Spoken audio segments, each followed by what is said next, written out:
ټیم نشته. عزتمندو تبلیغیان حضرات هم وي، علما هم وي چې نبی علیه الصلاة والسلام شافی معاشر دی. یاد ساتئ خبره یقیني ده، چا سفارش چې محمد رسول الله ونه کړي دی تباه و برباد دی. عزتمندو که دې د زمانې لوی مولوي صاحب دی، دا د زمانې لوی دانشور دی، دا د زمانې لوی پروفیسر او حاجي صاحب او تبلیغي صاحب دی، خو کله د محمد رسول الله د جنډې لاندې رانغی دا کس تباه و برباد دی. یاد ساتئ. خو یاد ساتئ عزتمندو څنګه نبی علیہ السلام شافی معاشر دی یقیني خبره ده، دقه شان نبی علیہ الصلاة والسلام شاکی معاشر هم دی. څه مطلب؟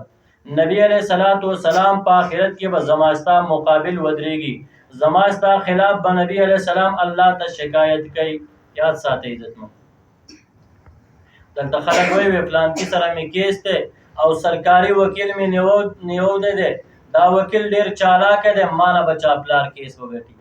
هلته عزتمندو جج به څوک وي؟ قاضي القضا به زما رب پخپله وي او وکیل به زما ستا په مقابله کې محمد رسول الله وي او مجرمان به ما او تا وي. او جرم هم څه دی؟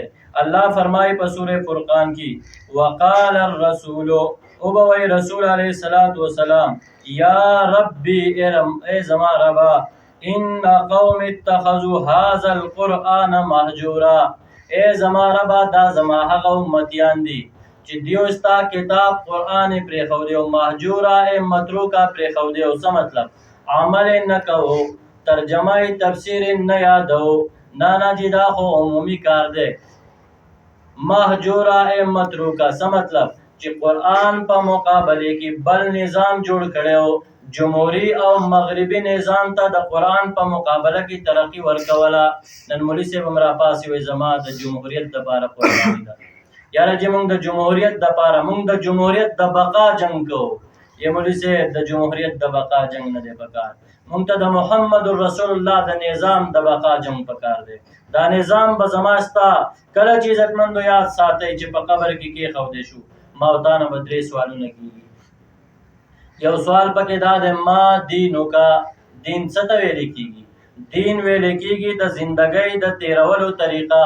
او حاجي صاحب ستا چې کله د تره زوی سره، د ماما زوی سره، د کاکا زوی سره، ستا د ګاونډي سره د پټي او د کټي مسله وه، تا فیصله چې کوله په جمهوري په مغربي کفري نظام باندې دې کوله، که دا فیصله دې د محمد رسول الله په نظام او په قرآن باندې دې کوله، ما دینو کا ستا دین څه و؟ مونږ به څه وایو عزتمندو؟ زمونږ جواب به څه وي؟ بیا د افسوس خبره ده، بیا به هلته څه کوو؟ پکار دا د عزتمندو زما ستا کار محنت او کوشش دی، اول ځان برابر کو او بیا دا محنت شروع کو چې په ملک کې دغه شان زما ستا په علاقه کې د اسلامي او د قرآن نظام راشي. او عزتمندو قرآن نظام راځي په محنت او په کوشش سره.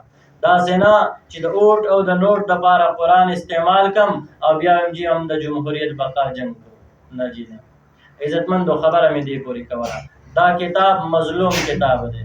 ما او تا سره د هر څیز دپاره ټیم شته دی، خو افسوس دا دی چې دې کتاب دپاره ټیم نشته دی. او دې باره کې به ما او تا نه تپوس کېږي. نبي علیه السلام فرمایي القرآن حجة لک و علیک، یا ساته دا قرآن به یا ستا دپاره شفارشي وي خو یا ستا له پاسه به شکایت کوونکي وي. الله ته به فرمایي چې زما ربه دا هغه حاجي صاحب دی، دا هغه مولي صاحب دی، دا هغه تبلیغي صاحب دی، دا هغه وزیر اعظم او پرایم منسټر دی چې دې زما نه مخ اړولی و، دې ما نه روګردانه و. هلته به څه جواب کوو عزتمندو؟ الله رب العزت دې زموږ ستاسو زندګي په قرآن باندې جوړه کړي. الله رب العزت دې زموږ ستاسو زندګي دا د قرآن او د محمد رسول الله نظام کړي.